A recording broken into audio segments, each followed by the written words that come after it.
Hello, Latin scholars. We're coming to the close of the year and we have two more synopses to do. And this is one of them. This is the one that was due Tuesday.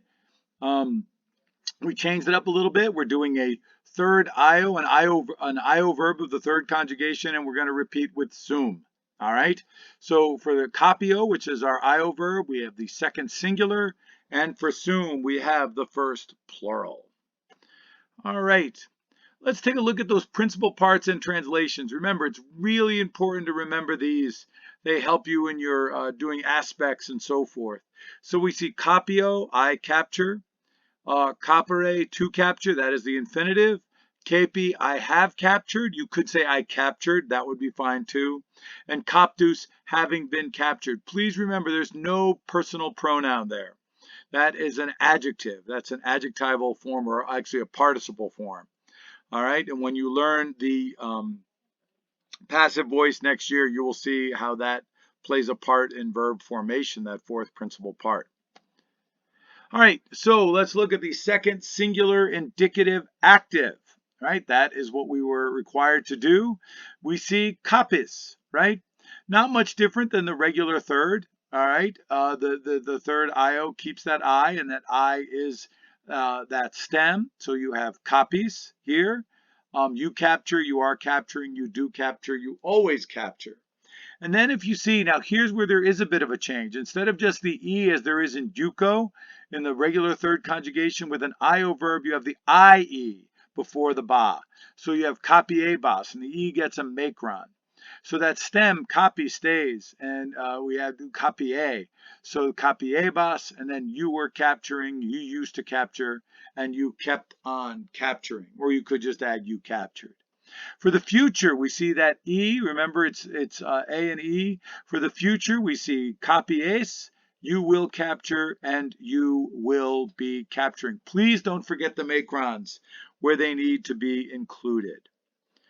Remember, by the way, the big difference in the present here and the present in the fourth conjugation is that generally there are macrons in the fourth conjugation in the present, but not in this one. For something like copies, there would have been, if that was a fourth conjugation, there would be a macron there.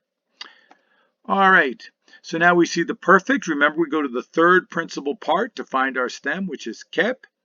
Cape, C-E-P with the macron and the E, and then we add the personal endings for the perfect. So we have kepiste.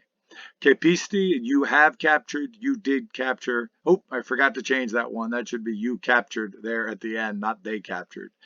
I made a copy of the last one. So that should be you captured. And then for the pluperfect, it's caperas, which is you had captured. And then finally, caperis, which is you will have captured. So then we move on to the subjunctive. And the subjunctive, remember, we don't have any aspects here. It's the second singular subjunctive active. Now remember, this is we fear all liars. This is the IA. The IA, and because we're doing the second person singular, you will notice that all the A's and the E's and many of these have macrons, except for the perfect. But you will see that. So it's IA in the present subjunctive. We fear all liars, IA. Capias. And then capares, remember that is the infinitive plus the es at the s at the end, and then the e is lengthened because of the s. Caperis is the same as the future perfect indicative, and capices, there's the stem cape and the tense sign ise, and it's lengthened because of the s. So that takes care of your synopsis for capio. Now we will move on to sum, and remember this is just like last week. We have the principal parts, sum esse fui futurus, and then I am, to be, I have been, and then going to be. Again, there is no person on going to be. It is an unusual translation, the participle. All right, let's take a look at the first plural indicative active here, and we see last week we had first person singulars. We go from sum to sumus, right? There's the and the mus. Eramus for the imperfect, from eram to eramus, and the a is lengthened. And ero to erimus for the plural, erimus. And there is no macron on the I. And your translations are we are, we were being, and we will be. Now we go to the third principal part, fu. We drop the I, and fu is our stem all throughout. We have fuimos, we have been, we were. We have fuéramos, we had been, and fuéramos, we will have been in the future perfect. And again, you'll note there's a macron on the A, but no macron on either of the I's in imus. And now we go to the first plural subjunctive, and there it is. Simus. We have S-I-M-U-S.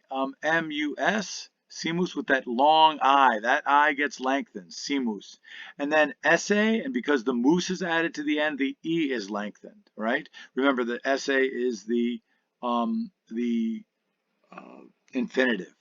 And then fuerimus, fu plus erimus for the perfect, which is the same as the future perfect indicative.